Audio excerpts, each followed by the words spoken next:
दोस्तों, अगर आप किसी गवर्नमेंट एग्ज़ाम की तैयारी कर रहे हैं तो जनरल स्टडीज़ और फिलोसफी की डिटेल्ड वीडियोस के लिए हमारे चैनल को सब्सक्राइब करें और बेल आइकन भी ज़रूर दबाएं। नमस्कार दोस्तों, वेलकम टू स्टडी कैंपस। मेरा नाम है रवि चौधरी।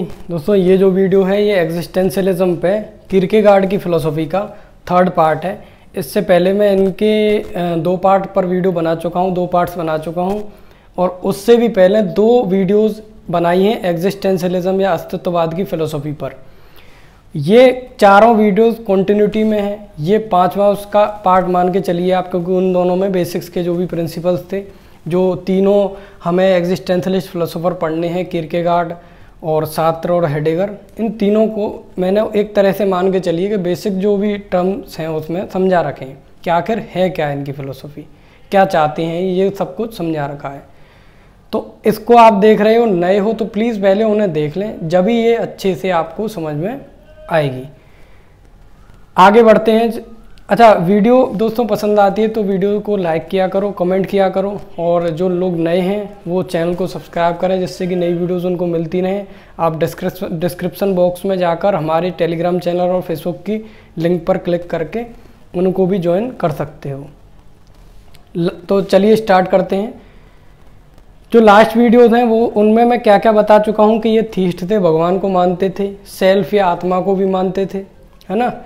और जो मॉडर्न ह्यूमन की जो प्रॉब्लम्स हैं इन्होंने कुछ बताई थी कि यार मॉडर्न ह्यूमन के साथ में मेजर प्रॉब्लम्स क्या हैं। बोर्डम है, बोर हो जाते हैं, बोर हो रहे हैं, जो प्लेजर है वो सस्टेन नहीं कर रहा है, मोमेंट्री है। एंजाइटी या चिंता एक बहुत बड़ा विषय है।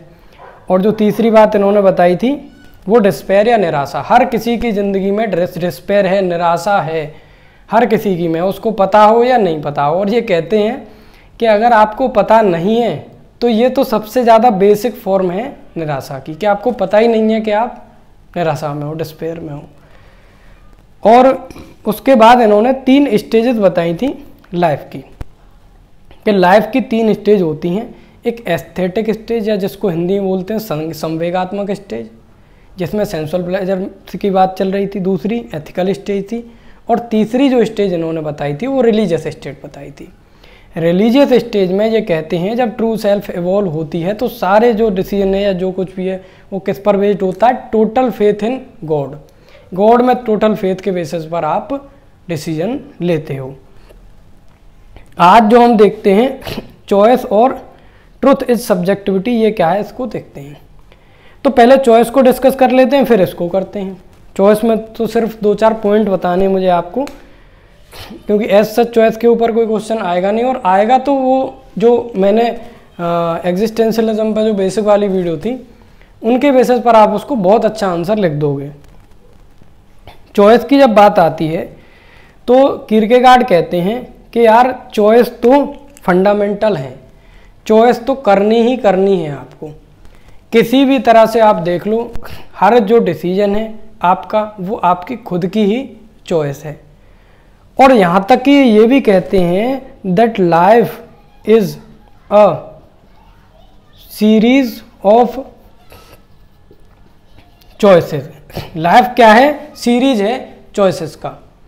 और चॉइस में ये भी कहते हैं कि यार ये फ्रीडम है पूरी तरह से। पहले भी मैंने आपको बताया था कि जैसे अगर आप कहते हो कि मैं या पढ़ा रहा हूँ तो ये मेरा खुद का डिसीजन है ना, फ्रीडम है पूरी तरह से, ऐसा तो नहीं है किसी का दबाव हो। आप इसी वीडियो को देख रहे हो, ये भी आपकी चॉइस है ना। हो सकता है आप कोई दूसरी देख लेते। आप कोई काम कर रहे हो, आप कहते हो कि यार मेरे घर वालों ने फैमिली प्रेशर था, फैमिली प्रेशर को एक्सेप्ट करना भी तो आपका ही डिसीजन था। तो फ्रीडम पूरी ये मानते हैं टोटल। और दूसरी चीज़ चॉइस, यह चॉइस कैसी है? आपकी है। तो आप लाइफ में जो कुछ भी कर रहे हो एक तरह से चॉइसेस हैं।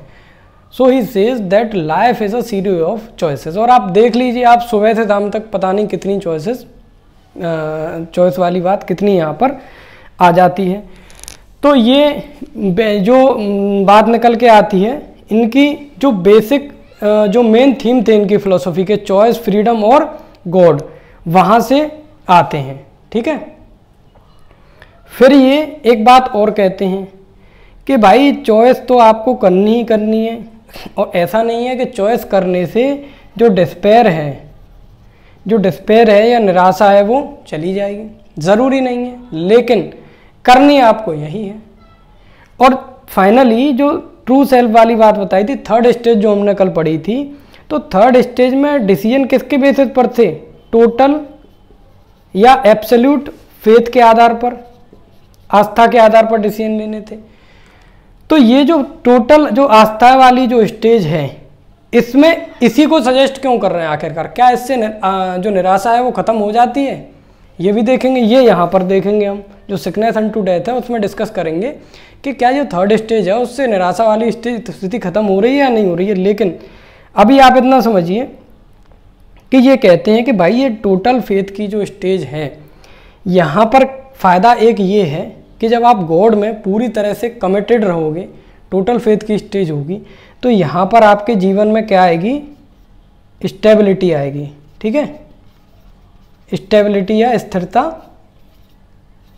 आएगी। जो भी आपके डिसीजन होंगे उसमें स्टेबिलिटी होगी, स्थिरता होगी, कॉन्फिडेंस होगा आपका कि हाँ भाई जो टोटल फेथ के आधार पर डिसीजन है वो कहीं ना कहीं आगे जाके सही सिद्ध होगा। तो चॉइस पे क्वेश्चन आता है तो इसी तरह से आप लिख देना, ज़्यादा लंबा क्वेश्चन आना भी नहीं चाहिए, और आएगा तो कुछ इसमें से कुछ एग्जिस्टेंशियलिज्म की जो बेसिक्स हैं उनमें से मिला के आप क्वेश्चन अच्छा लिख दोगे। और हाँ, एक चीज़ और मैं बता दूं, हालांकि वीडियो कब लेट भी हो जाता हूं मैं, मेरा जो प्लान है शुरू से यही रहा है कि एक बार सिलेबस कंप्लीट हो जाए तब मैं कुछ आंसर राइटिंग पर वीडियोस डालूं। हो सकता है कि जो अभी तक क्वेश्चन आए हैं यूपीएससी या किसी उसमें स्टेट पीसीएस में, तो उनके आंसर के बेसिस पर ही आपको बना के दूं, तो वो आपके बहुत ज़्यादा बेनिफिशियल रहेंगी वीडियोस। तो वो भी सिखाऊंगा मैं आंसर राइटिंग में, जैसा भी बता पाऊंगा। अब बात करते हैं ट्रुथ इज सब्जेक्टिव, या सत्य कैसा है? आत्मनिष्ठा है। इसका मीनिंग क्या है? देखो, ये आप बुक्स में पढ़ो, बहुत कन्फ्यूज़न होती है, बहुत ज़्यादा कन्फ्यूज़न होती है इस चीज़ को समझने में, और आपको हो सकता है कि किसी को ना हो, लेकिन जब मैंने पहली बार पढ़ा था तो बहुत कन्फ्यूज़न हुई थी। इसको सरल करने के लिए मैं आपको शुरू में ही एक दो बात बता देता हूँ। ट्रुथ इज सब्जेक्टिव, इसको आप बुक में पढ़ोगे यही चलता रहेगा कि यार सत्य ये है और सब्जेक्टिव है, आत्मनिष्ठ है, ऑब्जेक्टिव नहीं है, ऑब्जेक्टिव हो ही नहीं सकता, है ना। ये ट्रुथ आखिर है क्या? कौन से ट्रुथ की बात कर रहे हैं? किस ट्रुथ को जानने की बात कर रहे हैं जो कह रहे हैं कि यार ऑब्जेक्टिव है, सब्जेक्टिव है, ये है ना। तो यहाँ पर ये जो ट्रुथ कह रहे हैं ये और कुछ नहीं बल्कि गॉड है। बात अगर की जाए कि यार गॉड को जानना, गॉड ही तो सत्य है, तो गॉड ही यहाँ पर क्या है? ट्रुथ है। अभी आपको ये बहुत ज़्यादा सिंपल लगेगा जब आप ये याद रखोगे कि यहाँ ट्रुथ की जो बात चल रही है, किसको जानने की बात कर रहे हैं, तो गॉड को जानने की बात कर रहे हैं, तो कोई कन्फ्यूजन नहीं होगी। अदरवाइज ये समझ में नहीं आता, क्योंकि बुक्स में बहुत ही कॉम्प्लेक्स लैंग्वेज में इसको बता रखा है और गॉड की सीधी सीधी रेफरेंस नहीं देते तो दिक्कत होती है। लेकिन आप ये मान के चलो कि ये किसकी बात कर रहे हैं? गॉड की बात कर रहे हैं।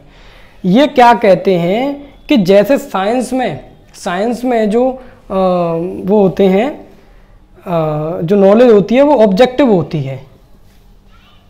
ऑब्जेक्टिव मतलब एक जो रियलिटी होगी वो सेम मिलेगी। जो साइंस ने कह दिया यार ये चीज़ प्रूव हो चुकी है रिपीटेडली एक्सपेरिमेंट के बाद में, ये तो वो वही मिलेगी हर जगह। ऑब्जेक्टिव ट्रुथ्स होते हैं। लेकिन ये क्या कहते हैं कि भाई यहाँ पर जो ट्रुथ है वो ऑब्जेक्टिव नहीं होंगे, वो कैसे होंगे? सब्जेक्टिव होंगे। क्यों होंगे? सब्जेक्टिव होने का एक रीज़न तो ये है, आप क्या पता लगाने की कोशिश कर रहे हो? ट्रुथ। और ये ट्रुथ है कौन? गॉड। गॉड ही ट्रुथ है या गॉड में ट्रुथ है।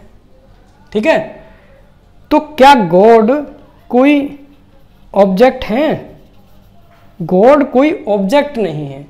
और जब गॉड कोई ऑब्जेक्ट नहीं है तो उनकी ऑब्जेक्टिव नॉलेज मिल कैसे जाएगी? गॉड तो क्या है? गॉड है दोस्तों सब्जेक्ट। गॉड क्या है? सब्जेक्ट है। तो उनकी जो नॉलेज मिलेगी वो कैसी मिलेगी? सब्जेक्टिव। तो एक तो ये आंसर हो गया आपका कि यार सत्य आत्मनिष्ठता है या ट्रुथ इज सब्जेक्टिव। एक तो इस तरह से आपको समझ में आ गया होगा। और थोड़ा आपको दूसरी तरह से समझा देता हूँ। ये जो इन्होंने बताया कि गॉड इज सब्जेक्टिव, इसमें आप ये बात याद रखिए, किरकेगार्ड मानते हैं कि गॉड को हम कभी भी क्या नहीं कर सकते दोस्तों? प्रूव नहीं कर सकते। और गॉड को कभी भी हम बाय रीज़न, ठीक है, रीज़न के बेसिस पर या आप सेंस एक्सपीरियंस के बेसिस पर, किसी भी बेसिस पर आप गॉड को प्रूव नहीं कर सकते। वही वाली बात कि ना प्रूव कर सकते हैं ना डिसअप्रूव कर सकते हैं। तो ऑब्जेक्टिव नॉलेज तो गॉड की होनी ही नहीं है। गॉड किस चीज़ पर डिपेंडेंट है? फेथ पे, ठीक है। फेथ है, अगर आपको आस्था है भगवान में तो उसके हिसाब से गॉड एग्जिस्ट कर रहे हैं। लेकिन जो फेथ है, फेथ तो चीज़ कैसी है? पर्सनल है। मैंने आपको पहले ही बताया था कि ये कोई इंडिविजुअल है, हम में से कोई भी, और जैसे ये गॉड है, हमारे बीच में जो रिलेशनशिप है वो पर्सनल है। किस पर बेस्ड है? फेथ पर बेस्ड है। और जब ये पर्सनल रिलेशनशिप है, फेथ पर बेस्ड है, तो ये तो सब्जेक्ट ऑफ एक्सपीरियंस हो गया ना। जैसे आप ऐसे समझ लीजिए कि जो सेल्फ रियलाइजेशन वाली बात आती है, इंडियन फिलोसफी में भी पढ़ी होगी, वेस्टर्न में भी मैंने भी कई वीडियोस डाल रखी हैं, तो ये सेल्फ रियलाइजेशन का विषय है। इस ट्रुथ की जो नॉलेज होगी या गॉड की जो नॉलेज होगी, it is a matter of self realisation. इसकी ऑब्जेक्टिव नॉलेज नहीं मिल सकती, प्रूव नहीं कर सकते, ठीक है। ये किस पे बेस्ड है? टोटल फेथ पे बेस्ड है। ये कौन कहता है? किरकेगार्ड कहते हैं। यही है दोस्तों इनकी ट्रुथ इज सब्जेक्टिव या सत्य आत्मनिष्ठता है। अगर आपको समझ में आया है तो ठीक है, अदरवाइज अगर फिर भी कोई आपको डाउट लग रहा है तो आप पूछ सकते हो, ठीक है। और दोस्तों वीडियोस पसंद आती हैं तो लाइक किया करो, कमेंट जरूर किया करो, बताया करो आपके रिव्यूज़ जो भी अच्छे बुरे जैसे भी हों। और जीएस की भी वीडियोस आप देख सकते हो, जो भी लोग तैयारी कर रहे हैं जीएस की वीडियोस आप मान के चलना कि अभी जो आ रहा है क्वालिटी इंप्रूव होती चली है। जिस तरह से मैंने फिलोसफी पढ़ाई है उससे ज़्यादा ही मेहनत करता हूँ जीएस में, उसमें भी कम नहीं होगी। Thank you for watching the video.